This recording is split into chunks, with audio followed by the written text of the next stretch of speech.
জাহেলিয়াতের যুগ কি এসে গেছে? মনে হয়তো আবার এসে গেছে। কারণ মহিলা কওমি মাদ্রাসায় পরিচালকের দর্শনে 12 বছরের ছাত্রী 7 মাসের অন্তঃসত্ত্বা। এখন সেই মেয়ের জীবন নিয়ে টানাটানি। তাহলে দেশে কি বিচার আছে? আইন আছে? আইন থাকলে তাদের বিচারগুলো হয় না কেন?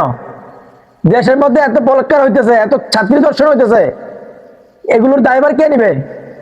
দেশের মধ্যে কঠিন কোনো আইন নাই, কঠিন আইন নাই, যার কারণে এই ধরনের কাজগুলো করা হয়।